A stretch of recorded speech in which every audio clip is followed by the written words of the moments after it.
Welcome to Lukman IAS.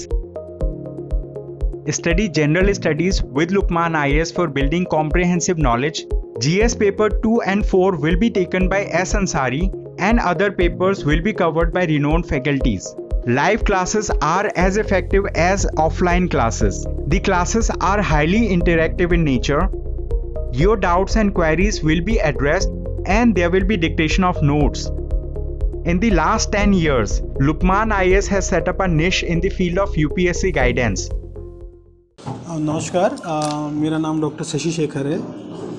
I was born in Darbhanga, Bihar. और उसके बाद जो है मैंने अपनी जो प्राथमिक पढ़ाई है और जो क्लास 12 तक की पढ़ाई है वो मैंने बनारस के सेंट जोसेफ कॉन्वेंट स्कूल से की। इसके बाद जो मेरा सिलेक्शन है ये ऑल इंडिया PMT के थ्रू महाराष्ट्र में गवर्नमेंट मेडिकल कॉलेज मिरज है, सांगली डिस्ट्रिक्ट में, वहाँ पे हुआ। MBBS के बाद मैंने अपनी पोस्ट ग्रेजुएशन की जो पढ़ाई है उसको मौलाना आज़ाद मेडिकल कॉलेज नई दिल्ली से, जो कि DU से एफिलिएटेड है, उससे ऑप्थेल्मोलॉजी में की। उसके बाद पार्ट टाइम प्रैक्टिस करते हुए और एक आध NGO से जुड़ते हुए जो है हमने तैयारी शुरू की सिविल सर्विसेज की और UPSC को टारगेट किया। और साथ में जो है 2018 में या 19 में जो है UP PCS जो है उसका सिलेबस थोड़ा चेंज हुआ और broadly that became similar to that of UPSC। तो उससे बहुत लाभ मिला। जो मेंस के क्वेश्चन होते थे या जो नंबर ऑफ़ क्वेश्चन है हर पेपर में, एथिक्स का पेपर, ये सारी चीज़ें जो चेंजेस हुए तो उससे बहुत लोगों को एडवांटेज मिला, खासकर जो UPSC की प्रॉपर तैयारी करते थे। तो इस क्रम में मैंने टोटल UPSC में 4 अटैम्प्ट दिए, जिसमें 4 सीरियस अटैम्प्ट दिए, एक पढ़ाई के बीच में दिया था, जिसमें 2 बार जो है मैं इंटरव्यू के स्टेज तक गया और एक नैरो मार्जिन से जो जनरल कट ऑफ है उसको मिस किया। 2020 में मैंने UP PCS में अपना पहला अटैम्प्ट दिया था और उसमें जो रैंक थी मेरी ओवरऑल वो that was somewhere around 32। Resultantly I got district social welfare officer, जो कि मेरा थर्ड आई थिंक प्रेफरेंस था। The first was SDM, second was ARTO और DPRO, I can not recall that, और ये थर्ड पे मैंने डाला था। उसके बाद जो है मैंने इस सर्विस को ज्वाइन किया। मुख्यालय में पहले इनिशियली पोस्टेड था मैं समाज कल्याण निदेशालय लखनऊ में, और पिछले 3 साढ़े 3 महीने से 27 जून को जो है मैंने फील्ड पे जौनपुर में अपर जिला विकास अधिकारी समाज कल्याण के पद पे जो है मैं तैनात हूँ।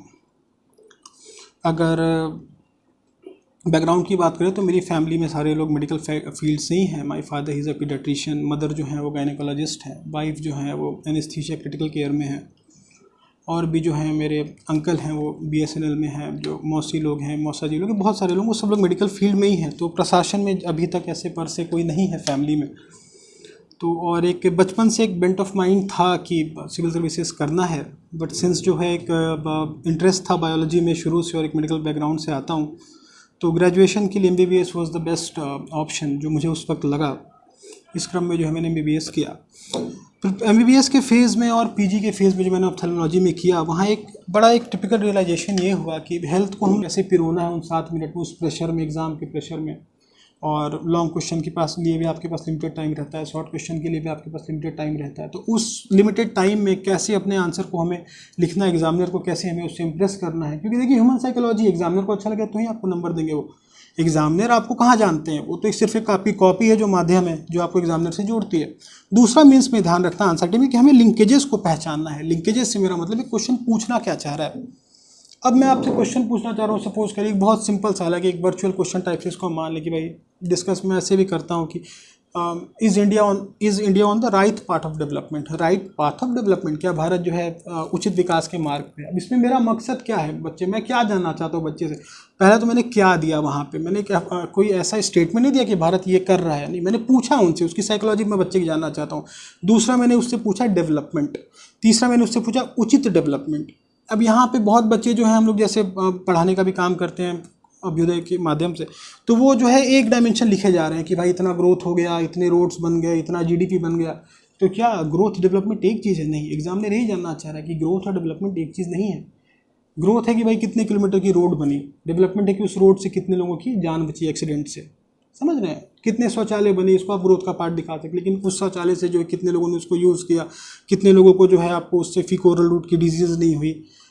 ये उसका डेवलपमेंट वाला एस्पेक्ट है। तो डेवलपमेंट जो है इंक्लूसिव डेवलपमेंट है, होलिस्टिक डेवलपमेंट है। हमारा एम ये क्वेश्चन भी भाई कि एग्जामिनर चाहता है बच्चे से जानना कि डेवलपमेंट मतलब सिर्फ डेवलपमेंट नहीं हुआ कि भाई ऊपर से आपने ग्रोथ ट्रिकल डाउन कर दिया, नीचे लोगों ने रिसीव कर लिया, नहीं, वो पैसिव होता है, that is pro poor growth, वो डेवलपमेंट नहीं। डेवलपमेंट जो होता है इंक्लूसिव होना चाहिए। इंक्लूसिव मतलब कि आप जिसके लिए डेवलपमेंट कर रहे हो, he is not only the passive recipient but he is also the active participant in the growth process.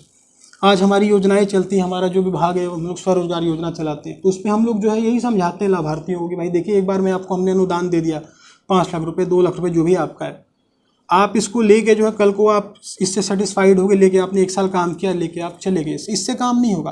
तब हमारा सक्सेस माना जाएगा जब हमने आपको योजना दी, आप इस योजना से अपनी दुकान चलाए और बाद में आप इसी से टैक्स दे रहे हो सरकार को, आप जीडीपी में कंट्रीब्यूट कर रहे हो, आप एक पार्टिसिपेंट बन रहे हो ग्रोथ प्रोसेस में, आप एक पैसिव रिसिपिएंट नहीं बन रहे हो, पार्टिसिपेंट बन रहे हो। अब यहाँ पे मैंने बोला क्या भारत उचित विकास के, उचित विकास से मेरा मतलब इंक्लूसिव डेवलपमेंट, आपको ये आंसर में डालना है। फिर आपको हर डायमेंशन डालना है। देखिए, विकास एक चीज़ का नहीं होता, हर डायमेंशन होता है। शिक्षा का अपना है विकास, हेल्थ का अपना विकास है। तो एग्जामिनर इसमें डायमेंशंस आपसे खोजता है कि भाई आप हेल्थ को कवर किए हो कि नहीं, आप इंटरनेशनल रिलेशंस को कवर किए हो कि नहीं, आपने पॉलिटिकल डायमेंशन को कवर किया है कि नहीं, आपने इसमें इकोनॉमिकल डायमेंशन को कवर किया है कि नहीं। अब आप इकोनॉमी बता रहे हो कि हम जो है इतने लार्जेस्ट इकोनॉमी है और पीपीपी टर्म्स में ये है हमारा, और दूसरी जगह आप उसमें लिखोगे कि देखिए इतना तो अच्छी बात है, लेकिन हमारी जो रिकवरी है के शेप इकोनॉमिक रिकवरी है। फिर आप बताओगे कि इनइक्वालिटी इतना है, ऑक्सफैम का रिपोर्ट कहता है कि इतना इनइक्वालिटी है। तो ऐसा ग्रोथ जो है वो बहुत सस्टेनेबल नहीं है। Isn't it? सस्टेनेबल ग्रोथ वही है भाई जो एक इंक्लूसिव ग्रोथ हो, जो कि आपको एक हर वर्ग का साथ लेके ग्रोथ हो। क्लाइमेट की आप बात करते हैं तो बेसिकली मेरा ये कि उसमें आपको अलग अलग डायमेंशंस खोलना है। अब इसके बहुत तरीके हैं, आप इसमें एसडीजीज का ले सकते हो हेल्प। कुछ नहीं आपको समझ में आ रहा, आप सिलेबस दिमाग में स्कैन कर लो, फर्स्ट पेपर से स्टार्ट करो, सोसाइटी के सारे पार्ट को निकालो, देखो कहाँ पे आंसर में फिट कर सकते हो। सेकंड पेपर में आ जाओ, पॉलिटी वाले पार्ट को निकालो, गवर्नेंस के पार्ट को निकालो, थर्ड पार्ट में आ जाओ एग्रीकल्चर वाला। तो अलग अलग डायमेंशन, जिसको बहुत लोग पेस्टल अप्रोच भी बोलते हैं, पॉलिटिकल, इकोनॉमिक, सोशल, हर इंसान जो है अपना अपना बना सकता है। तो मेंस का मंत्र यही है कि आपको आंसर राइटिंग बहुत अच्छे से प्रैक्टिस करनी है, बिकॉज आंसर राइटिंग ही है वो पत्र, वो डॉक्यूमेंट जिससे एग्जामिनर जो है आपकी कॉपी को जांचेगा। उसको नहीं पता कि आप पीएचडी हैं इस सब्जेक्ट में, आप डॉक्टर हैं। अब ट्यूबरक्लोसिस पे क्वेश्चन आएगा, तो एक जीएस का बच्चा अलग आंसर लिखेगा, मैं अलग आंसर लिखूंगा, लेकिन मुझे लिखना कितना है जो एक जीएस का बंदा लिख रहा है, मुझे उसमें मॉलिक्यूल्स के लेवल पे नहीं जाना है। मेरा स्पेशलाइज नॉलेज है वो अलग बात है। जीएस का आंसर जीएस की तरह होना चाहिए, एग्जामिनर को फील आए कि हाँ यार इसने एक जीएस का आंसर लिखा है, अलग अलग डायमेंशंस कवर किए इसने, सोशल डायमेंशंस कवर किया, इकोनॉमिकल डायमेंशंस कवर किया है, गवर्नेंस वाला पार्ट कवर किया है। तो ये बेसिकली कि आपको मल्टीपल डायमेंशंस में आंसर लिखना है। प्रैक्टिस अच्छी करनी है, प्रैक्टिस आपको इस तरह से करनी है कि आप जो है अपने पेपर को समय पे कंप्लीट कर लें। पेपर समय पे कंप्लीट कर लेंगे, आपको इंटरव्यू कॉल आ जाएगा, आपको नंबर भी अच्छे मिलेंगे। पेपर छूट जाएगा, कितना भी ज्ञान है आपके पास वो यूज़ नहीं हो पाएगा। तो मेंस का ये है आपको कि प्रैक्टिस करनी। बाकी हम लोग जो है अभी डॉक्यूमेंट्स के माध्यम से भी जो है डिस्कस करेंगे और डिटेल में कि आंसर्स कैसे लिखते हैं, कैसे कनेक्टिंग पॉइंट्स बनाते हैं उसमें। एक छोटा एग्जांपल मैं और दूंगा आपको। जैसे एक बार क्वेश्चन पूछा था, शायद यूपी में ही पूछा था, कि वुमेन एम्पावरमेंट जो है उससे पॉपुलेशन कंट्रोल होता है। अब यहाँ पे वुमेन एम्पावरमेंट एक पार्ट है, पॉपुलेशन कंट्रोल दूसरा पार्ट है। अब यहाँ पे अगर आप इंट्रोडक्शन लिखते हो कि भाई एक स्टडी की थी टाटा इंस्टीट्यूट में, उन्होंने कहा कि जो लिटरेट वुमेन है, जो 12 क्लास तक जो पढ़ी है महिलाएं, उनका TFR जो है 1.8 है। TFR आपको जानते हैं टोटल फर्टिलिटी रेट होता है कि टोटल कितने बच्चे एक वुमेन को रिप्रोडक्टिव एज में बॉर्न होते हैं as per the age specific fertility rates. तो जो महिलाएं पढ़ी हैं उनको जो है 3 जो महिलाएं पढ़ी हैं उनके 1.9 बच्चे हो रहे हैं, 1.9 बच्चे हो रहे हैं। जो नहीं पढ़े उनके 3.2 बच्चे हो रहे हैं। जो रिच महिलाएं हैं, जो एम्पावर्ड हैं, उनके बच्चे कम हो रहे हैं, जो गरीब हैं उनके बच्चे ज़्यादा हो रहे हैं। यहीं पे आपने लिंक दिखा दिया एग्जामिनर को, भाई वुमेन एम्पावरमेंट क्या है, अलग अलग डायमेंशंस में। पढ़ी लिखी महिला है, अमीर है, गरीब नहीं है, उसके पास बेसिक रिसोर्सेज थे, उसको अवेयरनेस था अपनी रिप्रोडक्टिव राइट्स के बारे में, उसको पता था कि भाई अगर मैं अनकंट्रोल्ड जो है कंसेप्शन बार बार करूँगी तो उससे जो है ठीक नहीं है। तो आपने यही किया, फिर पॉपुलेशन को एक जगह दिखा दिया TFR से, और आपने वुमेन एम्पावरमेंट को दिखा दिया उसके हेल्थ एजुकेशन से। एक इंट्रोडक्शन अच्छा बन गया, अगर भी सेटिस्फाई हो गया इससे। ब्रिटिश पॉलिसी और डिवाइड एंड रूल पे क्वेश्चन आया। आपने यहाँ पे एल्फिस्टन का एक कोट है कि टू डिवाइड ए टेम्पेरा is a old Roman magazine and it should be आर्स। उसने कहा कि भाई जैसे रोमन्स आपस में लड़ाई लगवा के जो है चीज़ों को कमज़ोर कर देते हैं, ऐसे ही हम भी करते हैं।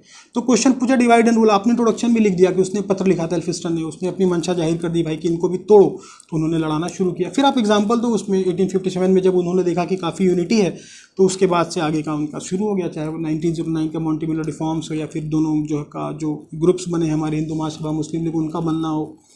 तो इस तरह से जो है आप फिर 1990 का आप लिखोगे अलग अलग। तो इस तरह से आप एक बॉडी बनाओगे, इंट्रोडक्शन बनाओगे जो कि क्वेश्चन से लिंक हो, बॉडी बनाओगे, बॉडी में सब पार्ट्स को आप एड्रेस करोगे। एग्जामिनर जो है सब पार्ट्स पूछा है क्वेश्चन में क्या है, क्यों है, किस लिए, तो क्या पे लिखा 2 लाइन, क्यों पे लिखा 2 लाइन, किस लिए पे लिखा 2 लाइन, चार्ट्स बनाओगे, डायग्राम्स बनाओगे, बहुत ज़रूरी है। खासकर मैं इसमें एक चीज़ और बताना चाहूँगा कि देखिए जो बच्चे सिर्फ यूपी की तैयारी कर रहे हैं ना, यूपी पीसीएस का सिलेबस निकालिए, यूपी स्पेसिफिक टॉपिक्स जो हैं 3-3, 4-4 पॉइंटर्स में है लास्ट में। जैसे फर्स्ट पेपर में यूपी का कल्चर है, यूपी का हिस्ट्री है, और यूपी का आपको डांसेस है, आर्ट फॉर्म्स हैं, यूपी की इंडस्ट्रीज़ हैं। सेकंड पेपर में आप देखेंगे तो law and order of UP है। तो ये सब जो है आप इसको अपने नोट्स बना लीजिए। इसमें एक study for civil services channel है ज्ञान सर का, उनका जो है कुछ वीडियोस में सुना करता था, इससे उसका बहुत एडवांटेज मिला। बाकी विकीपीडिया से या फिर जो है आप बाकी अपने सोर्सेस से इसके अपने नोट्स बना लीजिए आप, क्योंकि आपके पास नोट्स होना बहुत ज़रूरी है, क्योंकि ये पेपर में 3 से 4 क्वेश्चन हर साल रहता है। और अगर आपने यूपी की अलग से तैयारी नहीं की है तो आप यहाँ पे दिक्कत में पड़ जाएंगे। अगर आपने यूपी की तैयारी अलग से नहीं की है तो आप उन क्वेश्चंस को अच्छे से नहीं लिख पाएंगे। तो यूपी का आप अपना नोट्स बना लीजिए, first paper, second paper, third paper में, वो बहुत आपको एग्ज़ाम में हेल्प करता है। अब जो है संक्षेप में मैं बताना चाहूँगा इंटरव्यू में। तो इंटरव्यू मैंने सिविल सर्विसेज का भी दिया है, उसमें 2019 में मेरे 185 मार्क्स थे, और पिछले बार यूपी पीसीएस में इंटरव्यू में मेरे 73 के आसपास मार्क्स थे। इस बार का जो इंटरव्यू था बड़ा अच्छा एक्सपीरियंस नहीं था, बट सिंस अब रैंक आ गई है तो अभी नहीं कमेंट किया जा सकता कि इंटरव्यू में were they trying to check my patience, और I don't know what it was, but it was very hostile kind of environment वहाँ पे। तो बहुत एक स्ट्रेसफुल इंटरव्यू था। जनरली 1-2 क्वेश्चंस होते हैं, यहाँ मेरे इंटरव्यू में इस बार सारे ही क्वेश्चंस ऐसे थे जिसमें जो है हर क्वेश्चन पे काउंटर क्वेश्चन हो रहा था, और हर क्वेश्चन पे जो है उसमें जो बोर्ड के मेंबर्स थे वो बिल्कुल ऐसे शो कर रहे थे कि वो मेरे किसी पॉइंट से सहमत नहीं है। एक सिंपल मैं आपको एग्जाम्पल बताऊँ, उन्होंने मुझसे पूछा कि हेल्थ की क्या समस्याएँ हैं भारत की। अब हेल्थ ऐसा टॉपिक है कि इसको हमने इतना पढ़ाई किया कि इस पर हम लोग किताब भी लिख सकते हैं।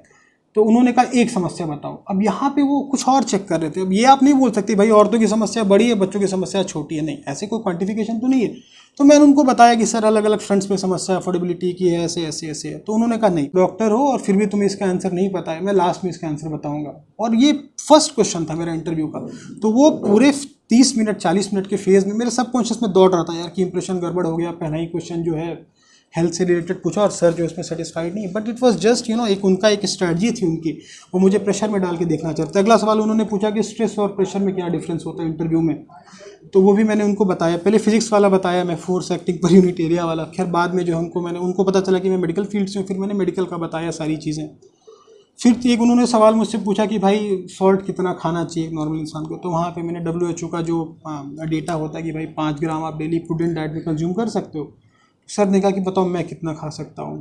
तो मैंने कहा कि सर ऐसा ये इतना रिकमेंडेड है, इतना जो है हमें खाना चाहिए। तो इस तरह से they were trying to put me under stress. और वो उन्होंने पहले ही मुझसे पूछा था स्ट्रेस प्रेशर में क्या अंतर है। तो मैंने उनको उत्तर ये दिया था सर कि जो है अगर आप प्रेशर को हैंडल नहीं कर पाते हो तो स्ट्रेस का रूप ले लेता है। फिर उन्होंने पूछा कि बायोलॉजिकली क्या क्या चेंजेस होते हैं, आप डॉक्टर बताओ। तो फिर मैंने बताया पल्स, हार्ट रेट, BP, ये सारी चीज़ें। तो वो आपकी इंटीग्रिटी को भी वहाँ पे चेक कर रहे हैं कि आप जो बोल रहे हो और आप जो दिख रहे हो सामने, आप जो कर रहे हो।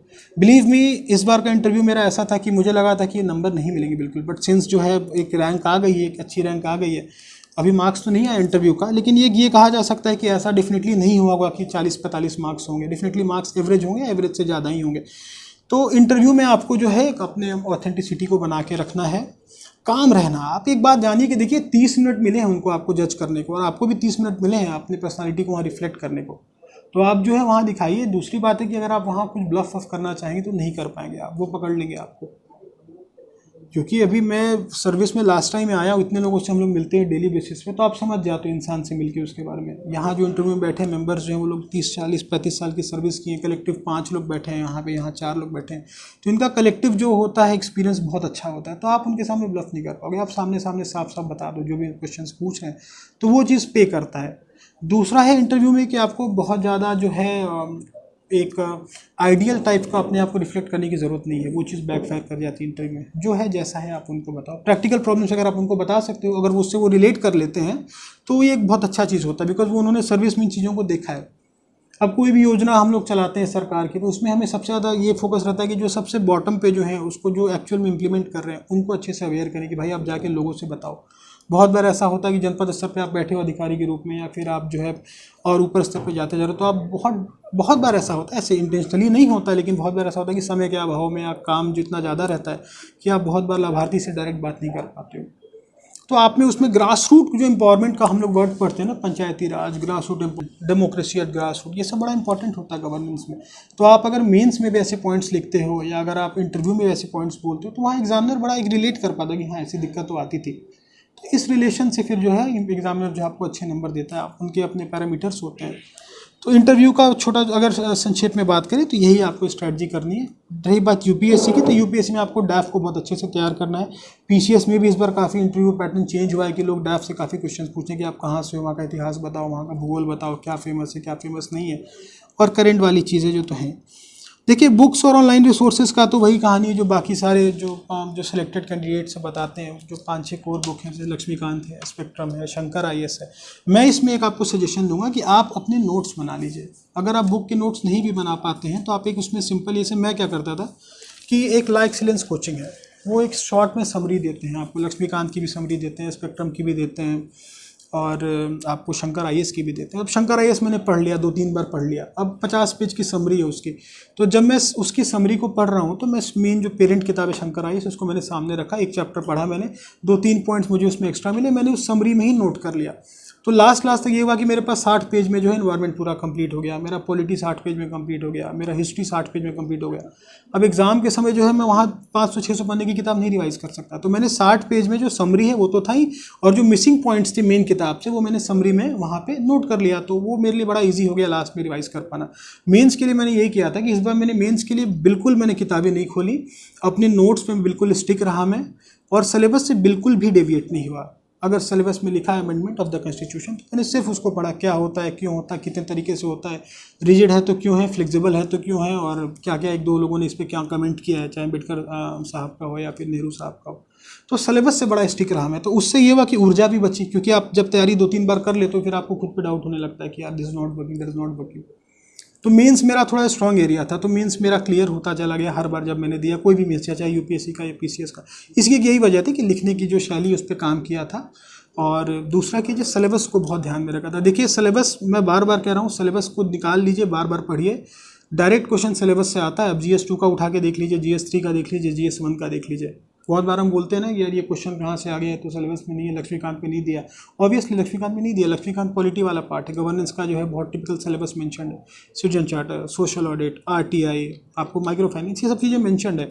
एग्रीकल्चर आप देखिए, GS3 इकोनॉमी में लोग जो है किताब उताब पढ़ने लग जाते हैं उस पर, ऐसी ज़रूरत नहीं है। आप देखिए 5-6 ब्रॉड टॉपिक्स हैं एग्रीकल्चर के सिलेबस में, बहुत कैटेगरिकली वो मेंशन है कि भाई आपको फाइनेंसिस के क्या चैलेंज है, इरिगेशन के क्या क्या चैलेंज है, क्रॉपिंग पैटर्न तरह का होता है एग्रीकल्चर में, पूरा सिलेबस में मेंशन है उसमें। एग्रीकल्चर मार्केटिंग की क्या चैलेंजेस हैं, इतने माइक्रो लेवल तक उन्होंने सिलेबस दे रखा, और वहीं से क्वेश्चन हर साल पूछते हैं। तो आप क्यों नहीं उसके 2-2 पेज के नोट्स तैयार कर लीजिए। अभी मैं नोट्स भी अपने शेयर करूँगा, तो आप देखिए 20-25 पेज में जो एथिक्स का पूरा मेरा नोट्स बन गया था, और ऐसे ही जो है शॉर्ट में जो हर टॉपिक के नोट्स बन गए थे। तो ये आपको टारगेट करना है कि अपने रिसोर्सेज को सिकोड़ते जाओ, छोटा करते जाओ, कंस्ट्रक्ट करते जाओ उसको। लेकिन ये ग्रेजुअल, ये नहीं कि पहली बार ही नोट्स लेके बैठ गए। पहली बार नोट्स लेके बैठोगे तो 100 पन्ने की आपकी किताब 120 पन्ने का आप नोट्स बना दोगे, उससे पर्पस नहीं सॉल्व होगा, पर्पस डिफीट हो जाएगा। तो आप ग्रेजुअली जब रिवीजन कर रहे हो तो अपने नोट्स को जो है आप उस तरह से छोटा कर सकते हो। और नोट्स बड़े पर्सनलाइज होते हैं। अभी मैं आपको नोट्स दिखाऊंगा, आप समझ नहीं पाएंगे क्या है वो, लाल पीला हरा गुलाबी, उसमें रंग अलग अलग लगा हुआ है, तो वो सिर्फ मैं ही समझ सकता हूँ। तो मैं आप ये एग्जांपल मैं आपको बता रहा हूँ। तो अपने नोट्स पर्सनलाइज बनाइए जिसको आप यूज़ कर सकें, आपके नोट्स हैं आप उसको एग्जाम में अच्छी तरीके से यूज़ कर सकें। अपने नोट्स जो कुछ मैं शेयर कर दूंगा टेलीग्राम के माध्यम से। कुछ चैनल्स हैं जैसे राज्यसभा टीवी पहले आता था, अब जो है आपको हिंदी मीडियम के बच्चे, आपका मुद्दा करके एक सीरियल आता है संसद टीवी पे, उसको देखिए, वहाँ से नोट्स बनाइए। और एक टॉपिक के लिए हार्डली 2 से 3 सोर्स रखिए, उससे ज़्यादा सोर्स मत रखिए। आप देखिए रिपीटिशन ही होता है पॉइंट्स का, आप कितना भी पढ़ ले राइट टू इन्फॉर्मेशन पे, आप उस पर जो है 7-8 मिनट ही आपको मिलेगा पेपर में लिखने का। तो क्यों ना मैं 5-5 पॉइंट रेडी रखूँ। मैं पहले से पेपर आए, एक इंट्रोडक्शन अच्छा सा मैंने लिख दिया, और मैंने इंट्रोडक्शन लिखा, बॉडी लिखा, और मैंने अपना कंक्लूजन लिखा। तो मेरा समय बचेगा, मेरे दिमाग में क्लियर रहेगी कि मुझे लिखना क्या है। इससे आपकी स्पीड भी बनेगी और पेपर में आपका माइंड डिविएट नहीं करेगा, आप लिखते चले जाएंगे नॉन स्टॉप पेपर में। देखिए रही बात टाइम टेबल की, ड्यूरेशन की, डेली रूटीन की, स्टडी आवर्स की, तो इसका कोई फिक्स रूल नहीं होता है, सबका अलग अलग होता है। आप जब काम करते हो तो आपको कम समय मिलता पढ़ने का, जब आप काम नहीं करते हो तो आप ज़्यादा समय निकाल सकते हो। जो लोग काम कर रहे होते हैं उन्हें अपनी एक स्ट्रेंथ वीकनेस की एनालिसिस करिए, आप पेपर का एनालिसिस करिए कि भाई इस एरिया से ज़्यादा क्वेश्चन आ रहा है। अब पता चला गवर्नेंस को आपने इग्नोर कर दिया और लक्ष्मीकांत पढ़े जा रहे हैं 4-5 क्वेश्चन गवर्नेंस से आता ही है हर साल पेपर में, तो आप उस एरिया को टारगेट करिए अगर आपके पास लिमिटेड समय है तो। दूसरी है कि अगर समय का बहुत अभाव है तो उसको भी आप अपने स्ट्रॉन्ग एरियाज़ को छोड़ दीजिए। ऐसा नहीं कि आप बहुत कुछ अजूबा आंसर लिखेंगे तो आपको 15 में से 14 नंबर मिल जाएगा, नहीं। जो एवरेज लिखेगा उसको 7, उसको 5-6 मिलेगा। बहुत अच्छा आपने लिख दिया, आपको 6.5-7 मिल जाएगा, 7.5 मिल जाएगा। तो परफेक्शन के पीछे मत भागिए इस परीक्षा में।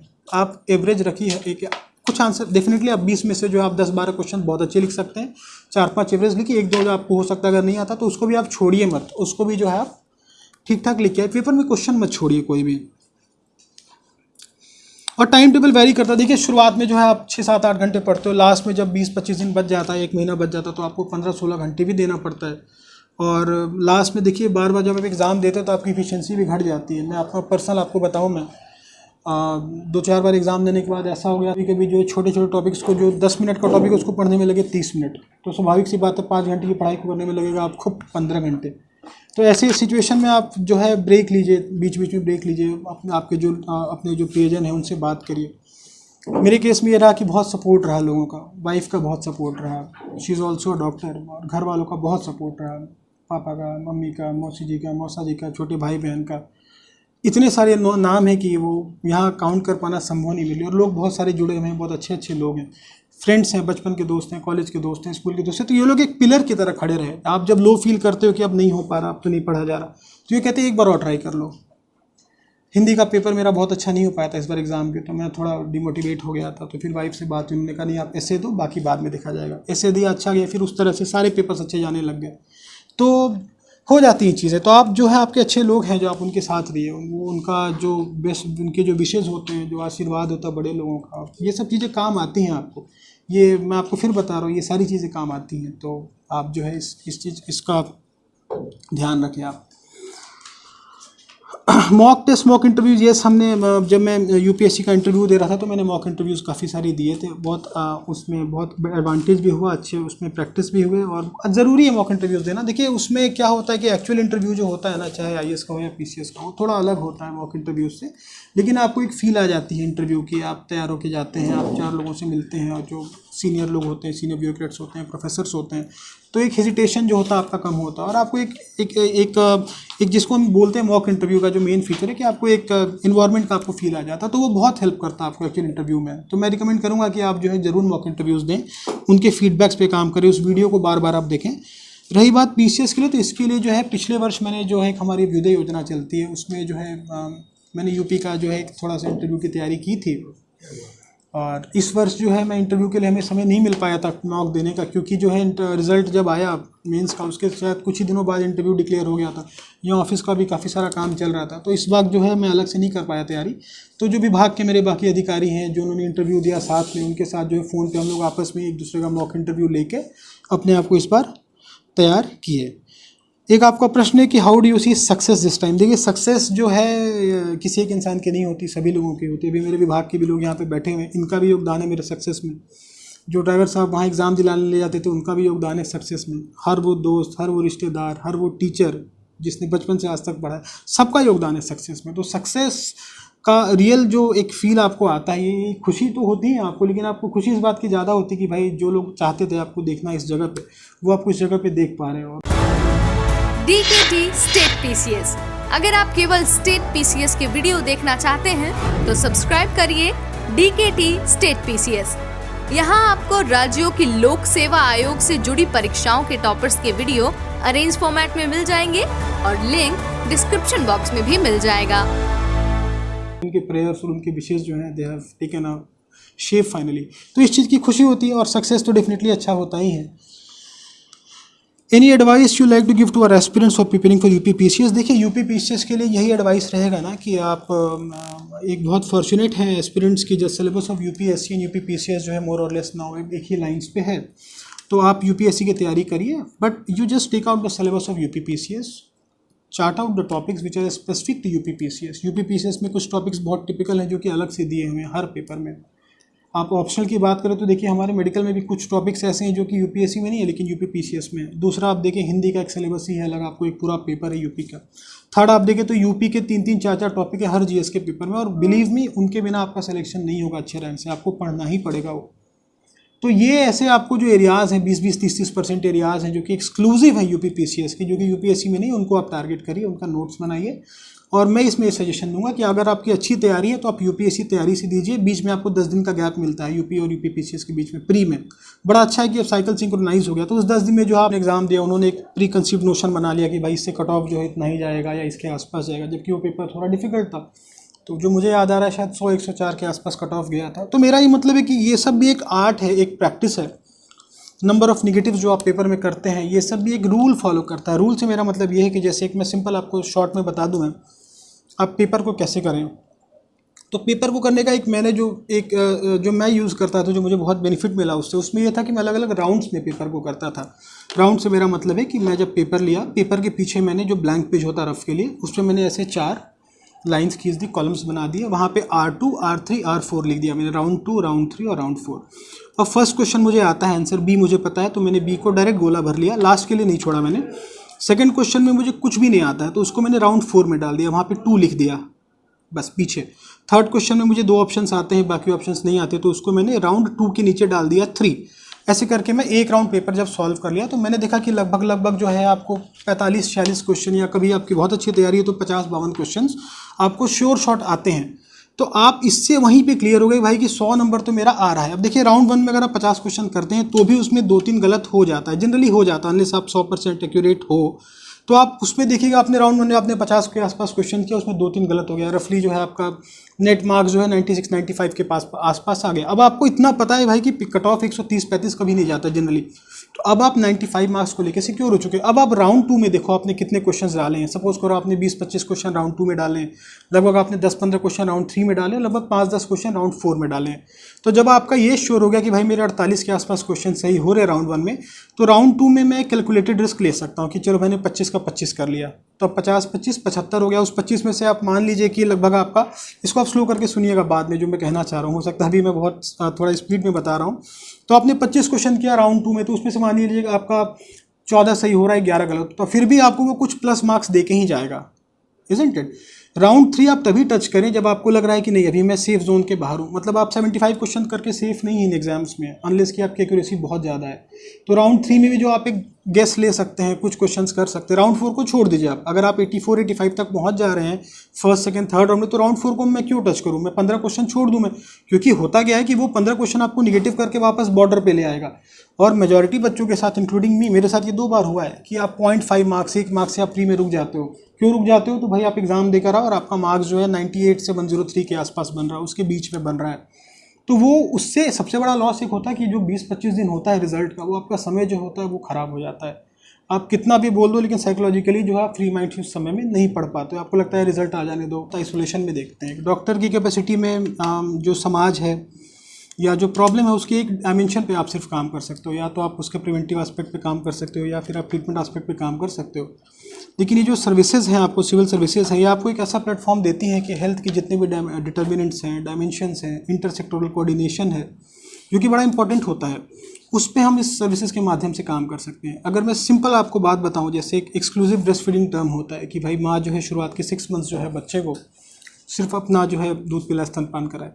अब इसके एक छोटे से अवेयरनेस से हम भारत में बहुत ज़्यादा जो इन्फेंट मोर्टेलिटी होता है, न्यूनेटल मोर्टेलिटी होता है, उसको हम कम कर सकते हैं, और साथ ही साथ माँ को भी इसके बहुत सारे फ़ायदे होते हैं।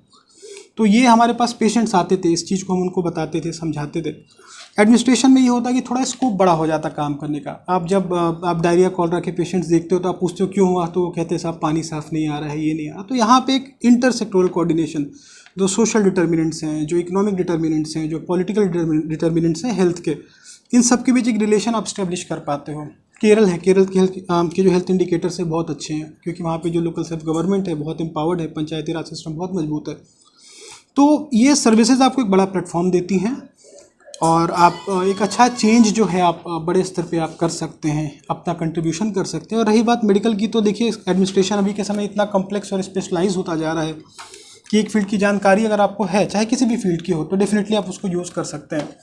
मेडिकल फील्ड से आप देखिए, जैसे बहुत सारे हमारे एडमिनिस्ट्रेशन में आपको लोग थे जिन्होंने कोरोना में बीइंग डॉक्टर्स जो है जिन्होंने बहुत अच्छा मैनेजमेंट किया। डीएम सर थे नंदुरबार महाराष्ट्र के। फर्स्ट वेव से सेकंड वेव के बीच में जो है उन्होंने इस बात को एंटिसिपेट कर लिया था कि सेकंड वेव आएगा, तो उन्होंने उसकी तैयारी अपनी शुरू की। उस तैयारी से सेकंड वेव जो था थोड़ा लेस डिजास्टर्स था वहाँ पे। तो एक ये मैं विश्वास करता हूँ कि जो भी आप नॉलेज लेते हैं, एडमिनिस्ट्रेशन इतना वास्ट है कि उसमें कहीं ना कहीं आप उसका यूज़ कर सकते हैं। चाहे पर्सनालिटी डेवलपमेंट आपका हो आपके कोर्स से, चाहे आपने टेक्निकल नॉलेज लिया, तो वो आपका कहीं ना कहीं अब्जॉर्ब हो जाता है आपके सर्विसेज में। तो इस वर्ष जो है मेरा जो सिलेक्शन हुआ UPPCS में, I have got the rank of 7 overall.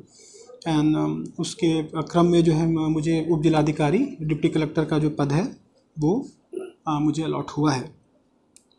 Optional subject की बात करें तो ऑप्शनल सब्जेक्ट जो है मेरा वो मेडिकल साइंस रहा है। मैं इसमें ये रिकमेंड करूँगा कि देखिए, जो मेडिकल साइंस के ग्रेजुएट्स हैं या कुछ लोग डेंटल फील्ड से हैं, वो लोग जो चाहते हैं मेडिकल को लेना, एक बहुत थरो और एक बहुत ऑनेस्ट स्ट्रेंथ, वीकनेस, अपॉर्चुनिटी और थ्रेट्स का एक एनालिसिस आप करिए इस ऑप्शनल का। देखिए, ऑप्शनल वास्ट है, लेंदी है, और इसमें रिवीजन जो है आपको मल्टीपल चाहिए होता है। और जैसे स्टेट सर्विसेज है उसमें 1 दिन का गैप मिलता है, सिविल सर्विसेज में 4 दिन का गैप, 5 दिन का मिल जाता है आपको 2 ऑप्शंस के बीच। तो आप एक अपना एनालिसिस कर लीजिए कि क्या आप इन 4 दिनों में ऑप्शन को रिवाइज कर पाएंगे। बाकी ऑप्शनल्स जो होते हैं, जहाँ कंसेप्ट्स होते हैं, यहाँ भी कंसेप्ट्स, ऐसा नहीं कंसेप्ट्स नहीं है मेडिकल में, लेकिन अब जैसे आपको नर्व्स के ब्रांचेज हैं आपको, और आर्टरीज़ के ब्रांचेज हैं, ब्लड वेसल्स के ब्रांचेज हैं, ब्रैकियल प्लेक्सस जैसे टॉपिक्स हैं ये सब। तो इनमें क्या है कि आपको रिविजन करना ही पड़ेगा एग्जाम के पहले, अदरवाइज़ आप जो है एक बहुत अच्छा आंसर नहीं लिख पाएंगे। जो कंसेप्चुअल चीज़ें वो तो आप लिख लोगे, लेकिन जो एनाटॉमी जैसे टॉपिक्स हैं आपको, या फिर आपको बायोकेमिस्ट्री के जो साइकिल्स होते हैं या बायोकेमिस्ट्री के जो इक्वेशंस होते हैं, तो इन चीज़ों के लिए थोड़ा रिवीजन मांगता है। तो थोड़ा सब्जेक्ट ये लेंदी है। तो अगर आप ये मत सोचिए कि मैं डॉक्टर हूँ तो मुझे मेडिकल साइंस ही लेना है, और कोई बायस मत रखिए। देखिए, जनरली ऐसा एक सिस्टम लोग बना देते हैं कि इसमें ज़्यादा नंबर आ रहा है, इसमें कम नंबर आ रहा है। ऐसे होते वेरिएशंस, ऐसा नहीं है कि ऐसे आपको स्क्यूड नहीं होती ये चीज़ें, बट आप अपना ऑप्शनल अपने स्ट्रेंथ और अपने वीकनेसेस के अनुसार लीजिए। जैसे मैंने पढ़ाई की थी MBBS में, काफ़ी पढ़ाई की थी, बहुत अच्छे से पढ़ाई की थी, PG की तैयारी में भी खूब पढ़ाई की थी। अब इस बार जो हमारा ऑप्शनल का पेपर था UPPCS का, उसमें जो फर्स्ट पेपर था उसमें काफ़ी क्वेश्चंस ऐसे थे जो सिलेबस के बाहर थे। जैसे एक सिलेबस जो UPPCS या UPSC देता है, उससे बहुत सारे क्वेश्चंस बाहर थे। तो वहाँ पे जो मैंने उस पढ़ाई को किया था 5 साल 7 साल पहले, उसको जो है तोड़ जोड़ के उसको मैं आंसर लिखा और एक डिसेंट आंसर लिखा। तो ये पढ़ाई आपकी कभी वेस्ट नहीं होती है। अब अगर किसी ने वहाँ नहीं पढ़ाई की 4.5 साल MBBS में, आज किसी ने तैयारी नहीं की अच्छे से, और आप ऐसे सिचुएशन में फंस जाते हैं कि आपका 20-30% सिलेबस के बाहर पेपर आ गया, तो वहाँ पे आपको दिक्कत होगी। तो अपने ऑप्शनल का जो है सिलेक्शन बहुत ध्यान से करें। अपने स्ट्रेंथ, अपने ग्रेजुएशन के सब्जेक्ट या जिसमें भी आपका स्ट्रेंथ है उसके सिलेबस को ध्यान रखें। कितना सिलेबस है, आप उसको कितने अच्छे से रिवाइज कर सकते हैं, नेचर ऑफ क्वेश्चंस कैसे आते हैं, क्या ऑब्जेक्टिव नेचर होते हैं क्वेश्चंस का, या फिर आपको सब्जेक्टिव नेचर होता है क्वेश्चंस का। ऑब्जेक्टिव से मेरा मतलब है, आप समझ रहे होंगे, जैसे केमिस्ट्री हो गया, मैथमेटिक्स हो गया।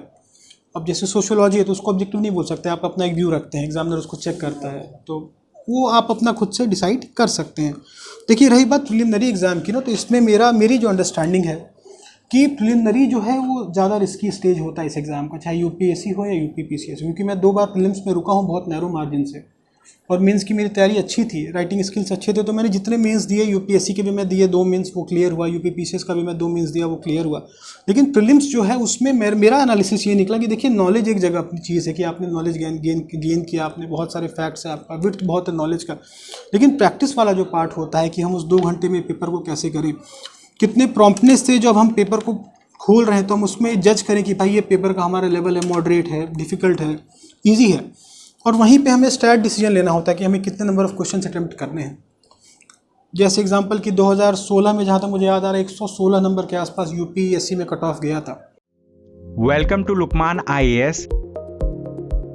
Study general studies with Lukman IAS for building comprehensive knowledge. GS paper 2 and 4 will be taken by S. Ansari and other papers will be covered by renowned faculties. Live classes are as effective as offline classes. The classes are highly interactive in nature. Your doubts and queries will be addressed and there will be dictation of notes. In the last 10 years, Lukman IAS has set up a niche in the field of UPSC guidance. तो क्या होता है, तो vision mission document होता है। इसके positives क्या क्या है कि एम्पावरमेंट होगा, ट्रांसपेरेंसी आएगा, अकाउंटेबिलिटी आएगी। निगेटिव्स क्या क्या है, तो भाई लोकल लैंग्वेज में नहीं होता है, टॉप डाउन अप्रोच होता है, वन साइज फिट्स अप्रोच होता है। क्या करोगे, तो भाई जो इसमें अपना सेकेंड ARC ने कहा कि सब पे कंसल्टेशन से बनाओ, लोकल लैंग्वेज में बनाओ, अवेयरनेस फैलाओ। अब देखिए, तो फिंगर टिप्स पे आप देखिए इतना ही आप लिख पाएंगे पेपर में। आपके पास 7 मिनट तो है पेपर में, 6.5, 7, 8 मिनट हर क्वेश्चन में लिखने के लिए। अब आप सिटीजन चार्टर पे लगे पीएचडी करने और जो है 20 पेज का नोट्स बना दिए उस पर, तो आप उसको कहाँ, ऐसे तो नहीं आने वाले सिटीजन चार्टर पे कभी भी आएगा भी, तो आप एक दो उसका एग्जांपल लिख सकते हैं, ट्रांसपेरेंसी अकाउंटेबिलिटी में, सोशल ऑडिट है, सिटीजन चार्टर है। तो आप मेंस के सिलेबस को निकालिए, अपनी दीवार से चिपकाइए जहाँ पे आप पढ़ते हैं स्टडी टेबल से, और 1 से 2 पेज के नोट्स बनाइए। उस नोट्स का स्ट्रक्चर मोटा मोटा क्या रखिए, एक बढ़िया सा इंट्रोडक्शन उसका हो, एक बढ़िया उसमें पॉजिटिव्स क्या क्या हैं, उसके नेगेटिव्स क्या क्या हैं, उसमें वे फॉरवर्ड क्या क्या हो सकता है, अगर क्रिटिसिज्म कर रहे हैं तो कंस्ट्रक्टिव क्रिटिसिज्म उसका करें। तो मेरा ये मानना है कि आपके पॉइंट्स जो है रेडी रहें पहले से। जैसे मैं, बहुत लोग इससे डिफ़र भी करेंगे, लेकिन मैं क्या करता था कि जैसे ब्रॉड एरियाज़ जो है, डेमोक्रेसी है, वुमेन एम्पावरमेंट है, सोशलिज्म है, कैपिटलिज्म है, कम्युनलिज्म है, सेक्युलरिज्म है, आपको गवर्नेंस है, गुड गवर्नेंस है, एथिक्स है, इतनी सारी चीज़ें, तो इसके मैं रेडीमेड इंट्रोडक्शन और कंक्लूजन जो है मैं पहले से बना के रखता था। तो उससे एडवांटेज क्या होता था कि थोड़ा सा उसको आप ट्वीक करके मॉडिफाई करके क्वेश्चन में आप उसको डाल सकते हो, तो इससे आपका समय थोड़ा सा बच जाता है। क्योंकि देखिए, आप ब्रॉड देखेंगे तो मेंस का जो है बहुत प्रेडिक्टेबल होता है पेपर, आप सिलेबस के बाहर कहाँ पेपर जाता है। तो ये आपका जब रेडी रहेगा इंट्रोडक्शन, या आपके पास कुछ फैक्ट्स है, डेटा है, जैसे मैंने क्या किया था, मैं शेयर भी करूँगा आपके PDF के माध्यम से, आपके चैनल के माध्यम से। जुडिशरी का मैंने 2 पेज का बना लिया, उसमें सारे डेटा मैंने डाले। अब डेटा को मुझे रॉ यूज़ नहीं करना है। मान लीजिए कोई क्वेश्चन आ गया जुडिशियल पेंडेंसी पे, तो मैंने वहाँ पे डेटा यूज़ कर लिया। कोई क्वेश्चन आ गया कि आपको कि केस क्लियरेंस रेट जो है, पेंडेंसी पे ही क्वेश्चन आ गया, तो अब वहाँ पे केस क्लियरेंस रेट हो गया, जुडिशियल पेंडेंसी हो गया, कितने जजेस हैं, कितने होने चाहिए, उसको वहाँ पे आप डायरेक्ट यूज़ कर सकते हैं। क्लाइमेट चेंज पे कोई क्वेश्चन आ गया, तो वहाँ पे आपके पास एक अच्छा सा कोटेशन आपके पास रेडी है, एक अच्छा सा कोटेशन हो गया, या आपके पास एक अच्छा सा इंट्रोडक्शन हो गया जो UNDP ये सब निकालता है, या UNFCCC निकालता है। 2-3 आपके पास अच्छा डेटा हो गया कि भाई इस रेट से सी लेवल का राइज हो रहा है, और ये डैमेज हो जाएगा, वो डैमेज हो जाएगा। तो मेरा मतलब है कि आपको पहले से होमवर्क करके रखना है। एग्जाम के दिन आपको जो है परीक्षण नहीं करना अपने हथियारों का, परीक्षण आपको पहले ही अपने हथियारों का करके रखना है मेंस के लिए। उसका उपाय है आंसर राइटिंग। आंसर राइटिंग आपको करना पड़ेगा। अब देखिए, बहुत लोग बोलते हैं कि मैं डायरेक्ट एग्जाम में लिखाया, मैं डायरेक्ट एग्जाम में कराया। अच्छी बात है, सबकी अपनी अपने स्ट्रेंथ वीकनेसेस होते हैं। मेरा पर्सनल है कि मैं मेडिकल फील्ड से हूँ, पढ़ने की आदत रही बचपन से, लिखने की आदत रही, तो वो मेरे लिए ईजी रहा थोड़ा। तो मैं आंसर ज़्यादा नहीं लिखता था, 20, 40, 50 आंसर लिख लिया, उसमें शांत हो गया, खुश हो गया। पता था कि भाई कुछ भी आएगा लिख लेंगे, जोड़ के अच्छा आंसर लिख लेंगे। लेकिन कुछ लोगों के साथ ये दिक्कत होती है, नॉलेज बहुत अच्छा उनके पास होता है, कंटेंट बहुत अच्छा उनके पास होता है, लेकिन उस कंटेंट को आप ये स्ट्रैटेजी फॉलो करिए कि अलग अलग राउंड्स में जो है प्री को पेपर को करिए। जो क्वेश्चंस आपको आते हैं उसको फर्स्ट राउंड में करिए। जो क्वेश्चंस में आपको 2 ऑप्शंस रूल आउट हो जाते हैं, मतलब जिसमें 50% चांस है, उसको राउंड 2 में करिए। जिसमें आपका एक ऑप्शन पता है कि नहीं ये तो नहीं है, उसको राउंड 3 में करिए। और जो आपको बिल्कुल नहीं आता उसको राउंड 4 में डाल दीजिए। अब जैसे सिंपल मैं एक क्वेश्चन पूछता हूँ कि शिन्यू मैत्री जो है ये किस देश का एक्सरसाइज है।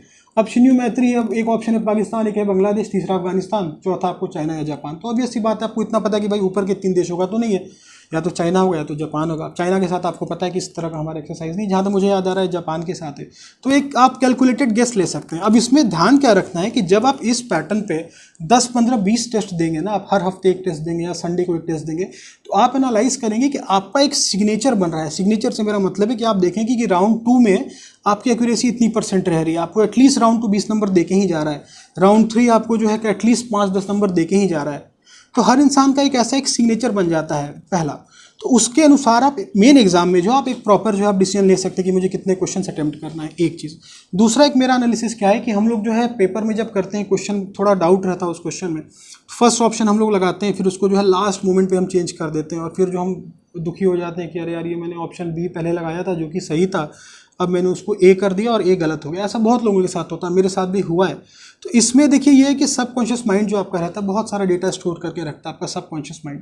तो जब क्वेश्चन आपको बिल्कुल नहीं आ रहा हो और अगर आपको एक इंस्टिंक्ट आ रहा है कि नहीं इसका बी लग रहा है, तो आप बी के साथ स्टिक रहो, अनलेस अनटिल कि मान लो आपको क्वेश्चन नंबर 2 में डाउट है और क्वेश्चन नंबर 90 ने आपको बिल्कुल क्लियर कर दिया कि नहीं यार 2 का आंसर बी तो नहीं सी है, तब आप चेंज कर लो। अदरवाइज जनरली अगर जो आपका first answer subconscious mind they रहा है वो जनरली सही होता है, उसको आप चेंज मत करो। तो ऐसे आप प्री का एक बहुत ही कैलकुलेटेड तरीके से जो है आप राउंड 1, राउंड 2, राउंड 3 और राउंड 4 के माध्यम से आप बहुत आराम से कट ऑफ क्लियर कर सकते हो, सेम नॉलेज के साथ। यूपीपीसीएस में 150 क्वेश्चन आते हैं, वो ये आप वहाँ भी कर सकते हो। लेकिन इसमें इंपॉर्टेंट ये है कि आप ये सब अपने तैयारी के फेज़ में करिए। जो मैं सिग्नेचर की बात कर रहा हूँ कि आप एक अपना फिक्स आप देखोगे कि मेरा राउंड 2 मुझे 20-30 नंबर दे के जा रहा है, राउंड 3 मुझे 10-12 नंबर दे के जा रहा है, और राउंड 4 हो सकता है मुझे नेगेटिव -2 दे दे, -3 दे, तो मैं उसको क्यों टच करूँगा। तो ये एक दिन की बात नहीं है, आप 10-15 टेस्ट दीजिए, हर हफ्ते एक टेस्ट दीजिए, तो आपको आइडिया लग जाएगा कि यार अगर मैं रिस्क ले रहा हूँ राउंड 4 में तो वो मुझे पे कर रहा है या नहीं कर रहा है। उस अनुसार आप एक्चुअल पेपर में जजमेंट कर सकते हैं। दूसरी बात कि आप पेपर के ही समय पेपर का लेवल जज करिए कि किस लेवल का पेपर है। आप पुराने साल के पेपर करिए, उसको बेंचमार्क बनाइए। जब आप जज करेंगे तो आपको ये रहेगा कि ठीक है यार 84 क्वेश्चन पे भी मैं सेफ हूँ। जैसे 2019-20 में और दोनों पीसीएस के परीक्षा में मैंने जो अटेम्प्ट था 82-83 के आसपास लिया था, क्योंकि मुझे पता था कि जब मैं 90 तक जा रहा हूँ तो मेरा मार्क्स घट के जो है 105 से 98-99 पे आ जा रहा है, और जब मैं 82 के आसपास रख रहा हूँ कट ऑफ, अपने नंबर ऑफ अटेम्प्ट्स रख रहा हूँ, तो मेरा मार्क्स जो 110, 111, 12 के आसपास आ रहा है। तो इस तरह से आपको एक अपना खुद का जो है, आपको एक जिसे हम कहते हैं, देखिए स्वाभाविक सी बात है, आप कितनी अच्छी भी तैयारी कर लें, ऐसा कभी नहीं होगा कि आपको 70 क्वेश्चन पेपर में राउंड 1 में आएगा या आप श्योर शॉट 70 क्वेश्चन जानते होंगे, ऐसा नहीं होता जनरली। तो आपको लगभग 50-40 क्वेश्चन जो है अच्छे से आते हैं, बाकी में आपको कैलकुलेटेड गेस लेना है। तो जिसे हम कैलकुलेटेड गेस बोलते हैं, वो कैलकुलेटेड वर्ड इसीलिए यूज़ करते हैं क्योंकि वो एक टिपिकल पैटर्न फॉलो करता है, हर इंसान का बड़ा डिस्टिंक्ट होता है। वो हम कहते हैं ना कि यार इसका तुक्का लग जाता है, देखो तुक्का नहीं लगता है, तुक्का तो डेफिनेटली होता ही है, बट एक उसका एक अपना पैटर्न होता है कि भाई मैं 50 क्वेश्चन में अगर तुक्का लगा रहा हूँ तो किसी का 30 सही होता है हर बार, किसी का होता है कि 10 भी क्वेश्चन सही नहीं हो रहा, सारे ही गलत हो जा रहे हैं। तो ये आपका एक पैटर्न होता है। प्रैक्टिस करिए प्री के लिए, इसको एनालिसिस करिए, और ये जो है आपको दोनों एग्जाम में बहुत हेल्पफुल है प्री को क्लियर करने में। अच्छा, आगे चलते हैं आंसर राइटिंग एंड इंटरव्यू की। देखिए मेंस में क्या है कि देखिए दोनों आप एक सिंपल समझिए, सपोज करिए आप क्रिकेट खेलते हैं, आप बैडमिंटन खेलते हैं, और मैं आपका क्लास लगाया जा रहा हूँ 2-2 घंटे का कि भाई क्रिकेट में ऐसे शॉट मारना है, बैडमिंटन में ऐसे ड्रॉप मारना है, ऐसे स्मैश मारना है, और मैंने आपको फील्ड पे भेजा नहीं एक भी दिन प्रैक्टिस करने के लिए, तो क्या आप मैच में खेल पाएंगे? नहीं खेल पाएंगे। आप in spite of having all the knowledge, आपको पता है कि भाई ये नेट पे ड्रॉप ऐसे मारना है, स्मैश ऐसे मारना है, स्टेप ऐसे करना है, तो ये मेरा मतलब है कि ज्ञान लीजिए, आप नॉलेज लेते रहिए, आपको नॉलेज तो लेना ही है। नॉलेज नहीं लेंगे तो आप कंटेंट कहाँ से बनाएंगे? लेकिन कंटेंट बनाने के साथ, नॉलेज बनाने के साथ, don't wait for answer writing. ये मत सोचिए कि एक दिन अचानक से जो है मैं परफेक्ट हो जाऊँगा ज्ञान से और मेरे पास इतना कंटेंट आ जाएगा कि मैं परफेक्ट आंसर सीखने लगूंगा, ऐसा कभी नहीं होता है। आप सिंपल करिए, आपको कुछ समझ में नहीं आ रहा, आप लिखिए मेरा भारत महान, इस पर ऐसे आप लिख दीजिए 4 पन्ने का, अपने आप पे लिख दीजिए, किसी भी सिंपल टॉपिक पे। मैं बिगिनर्स को बता रहा हूँ जो आंसर राइटिंग करना चाहते हैं। ये कभी मत सोचिए कि मैं 5 महीना पढ़ूंगा, जनवरी में जो है मैं पूरी तैयारी कर लूँगा, सब पढ़ के उसके बाद फिर मैं टेस्ट सीरीज लगाऊंगा। नहीं, आप न्यूज़पेपर पढ़ते हैं, आप एडिटोरियल सुनते हैं, एडिटोरियल सुनिए, न्यूज़पेपर सुनिए, उसी में से आंसर लिख लीजिए। अब मेंस की जहाँ तक बात करें तो देखिए 1-2 चैनल है, DKTV मैंने काफ़ी फॉलो किया था, काफ़ी सारे इसमें जो सिलेक्टेड कैंडिडेट्स ऑफिसर्स हैं, टॉपर्स हैं, उसका इंटरव्यू सुना था मैं, उससे जो एक आइडिया लगता था कि भाई किस दिशा में हमें जाना है, हाउ टू प्रोसीड, क्या सही है क्या गलत है। दूसरा एक ओनली IAS चैनल है, ओनली IAS चैनल जो है बहुत मेहनती है, जो उसमें सुमित रेवरी सर, तो वो उस पर बहुत अच्छे से एडिटोरियल्स को एक्सप्लेन करते हैं। ऐसे ही आपको राउज IAS चैनल है जो डेली न्यूज़ सिंप्लीफाइड का ये लोग बताते हैं, स्टडी IQ चैनल है, प्रेप IAS चैनल है, तो बहुत सारे चैनल्स हैं, बहुत अच्छे कंटेंट है सब पे। आपको किसी एक से स्टिक नहीं रहना है, आपको देखिए आपको हर जगह से ज्ञान लेते रहना है, और ज्ञान लेने के बाद उसको फिल्टर करना है कि क्या मेरे काम का है, क्या मेरे काम का नहीं है। पढ़ने से ज़्यादा ज़रूरी है आपको ये पता होना है कि मुझे कहाँ पर रुकना है। अब राइट टू इन्फॉर्मेशन है, मान लो सिटीजन चार्टर है, भैया 5 मिनट का टॉपिक है, रिवीजन के पॉइंट से देखें तो इसके कुछ पॉजिटिव्स हैं, इसके कुछ निगेटिव्स हैं, इसमें कुछ चैलेंजेस हैं, उन चैलेंजेस को कैसे सॉल्व करेंगे, 1-2 आर्टिकल आपने लिख दिया। तो यही है मेरे सारे जो रिकमेंडेशंस है। I like to thank DKT because it has played a very important role in my journey. जो वीडियोज़ हम देखते थे, रियली फॉर्चुनेट एंड ब्लेस्ड किया, एक वीडियो आज मुझे बनाने का मौका मिल रहा है आप लोगों के लिए। और टेलीग्राम इन सब के माध्यम से भी जो है हिंदी और इंग्लिश मीडियम के जो बच्चे हैं उनको जो हम लोग गाइड करने का काम करेंगे। That's all from my side, thank you.